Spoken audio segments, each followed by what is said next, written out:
Australians are friendly, relaxed people, but be sensible about safety.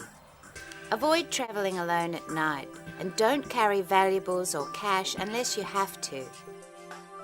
Most importantly, our beaches are beautiful, but they can be dangerous. You don't have to be in the sea to get into trouble. Stay away from the rocks near large waves.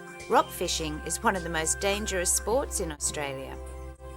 If you follow the rules, you can safely enjoy some of the most beautiful beaches in the world. Attractive place in Australia is the beach. Everybody knows. So sometimes I just go running next to the beach. If I don't wear next to the beach, I just go for a walk anywhere. I've generally felt safe. I would abide by the same things here as I do at home. You just be wary if you're out very late at night by yourself. Always let someone know where you are. But generally, I'm not afraid to be out on the streets or anything like that. And if you're unsure of things, then there's always people again you can ask, or you can get meet up with others and take yourselves home in a group. Hi, how are you? Welcome to Bondi Beach.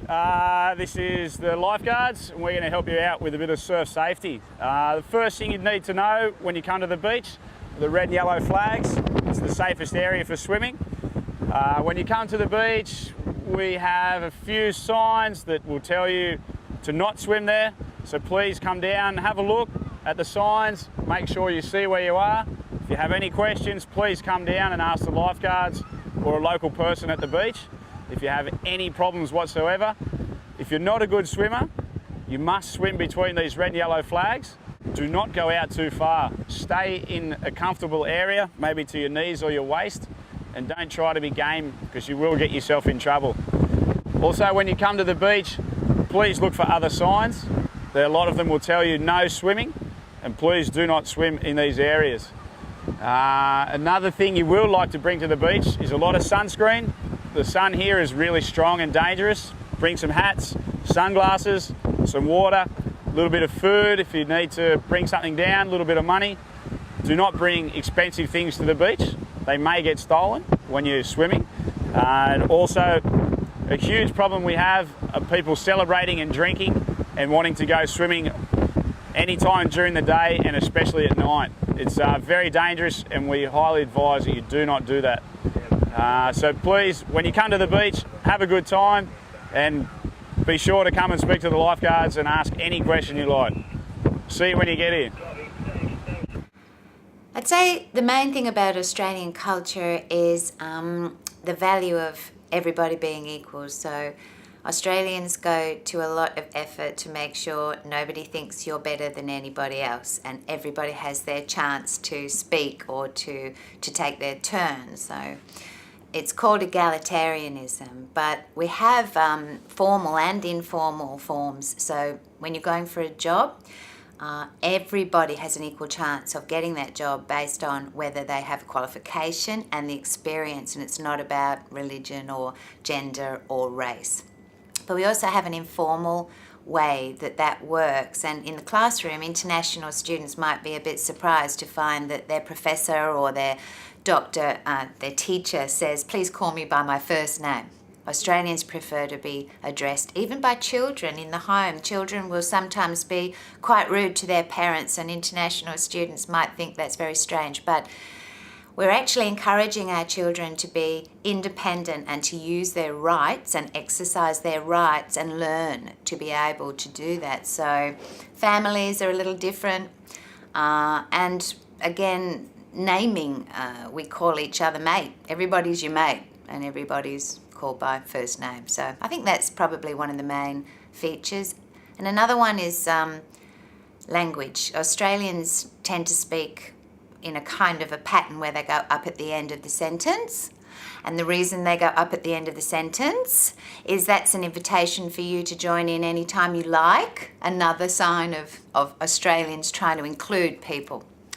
And another thing that I think is fairly strong is the way we change language. And we usually shorten words wherever we can because we're a little bit lazy.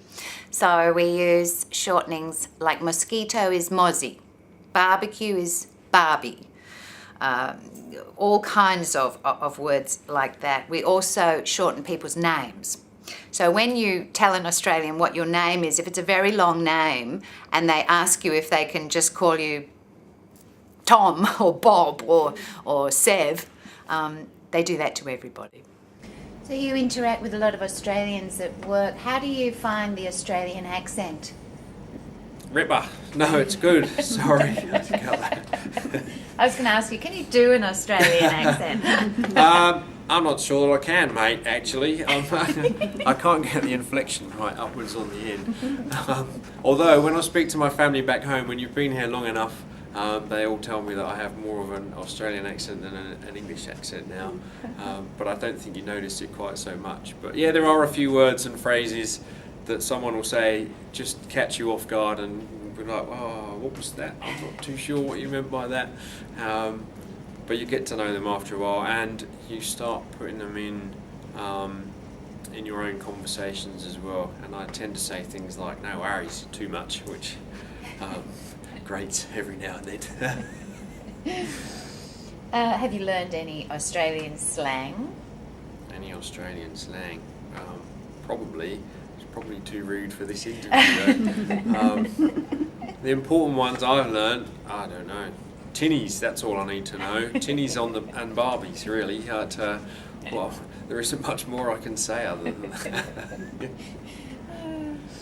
And have you had any challenges with understanding the Australian accent? Actually, no, not at all. Actually, yeah, I had few problems, but it wasn't hard for me to pick the accent because I used to watch English dramas and programs back in my country. So yeah, it hasn't been a big problem for me. An Australian slang. Tell me what you know about Australian slang. Yeah, What it's have you picked interesting. up? Yeah, interesting. Australians they make different words for different meanings. Yeah, I've learned quite a few, and in the workplace, my mates say, you know, I'm going for a ciggy. That means they're going for a cigarette, Yeah. you know. Or else if he's sick, you know, I got a sickie. That means he got a sick leave, so they're happy. So, and they ask fair income. Mm-hmm. That's very popular. That means what do you think? Yeah. And like funny things also I heard in summer. Yeah. Like budgie smugglers. Like very. You might need to tell them what is a budgie smuggler. I can't explain it to you. It's related to men's underwear. Yeah. Well, I think all foreign students have to make an effort when they meet Australians, whether it's on a bus or sporting things. If they think somebody looks interesting, engage them in conversation. Ask them what they do, where they live, and if you're lucky, a friendship might come out of it. You really have to make the effort to get out and make friends. And Australians are pretty open people like that, receptive to people coming from foreign countries. But if you can get a homestay, maybe that's even better, if that's what you want to do. Working part-time is a good way to mix with the Australian community, make some pocket money and get some practical experience in the workforce. International students in Australia are allowed to work up to 20 hours per week, and staff at the campus can help you find work and know your rights at work. Yeah, I do a part-time job. I work in the Sydney Convention and Exhibition Centre. I work in the storing department, so it's a good job. Yeah. Okay, and tell us about what kind of role do you have there? Do you do? Yeah, we are mainly responsible for food and beverage equipment, so like crockery, cutleries, and all the food and beverage, and also food safety and hygiene. So we work with chefs and we work in the kitchen, and we are involved in the functions and everything. And what have you learnt from being in the workplace in Australia? Workplace, yeah, we meet again. Its workforce is very diverse. We meet different people from different cultures. A lot of Australians work in my workplace, and a lot of people from other countries also. So it has been a great experience. I've learned a lot of things from Australians, and a lot of things in the workplace also. Working as a barista, best opportunity for students who just come here for them to practice their English, because you get to talk in English to customers, and then because it seems people are very friendly. I'm actually the Training Employment Career Coaching Coordinator. So I work for the department Training Employment Career Coaching, which we know as TEC as well. And this is the role I perform. And my role, my main role, I see my main role is to help these students be job ready as best they can. With students involved with their studies, especially coming here from many different countries around the world, we really encourage that to have a good balance of their studies with their life, is to balance up their studies with perhaps a job as well. It also helps them to not only earn some extra money, which always comes in handy when you're a student, as I do remember, but also to make new friends, to practice their English speaking as well. I found the job through my friend who was here before me, and he was going back to Poland, so he asked me if I was interested in taking over his job. So basically that's the story of my job, but yeah, I'm happy. We import nice stuff from Europe, so that's good, because we do business with companies from my country. So I'm useful. Yeah. I'm handy. I can learn a lot of things from management point of view. Yeah, that's Have interesting. That's great, yeah. Have you made many Australian friends? Have you met many Australians? Some, yes. I'm trying to make many international friends, Australian and not Australian.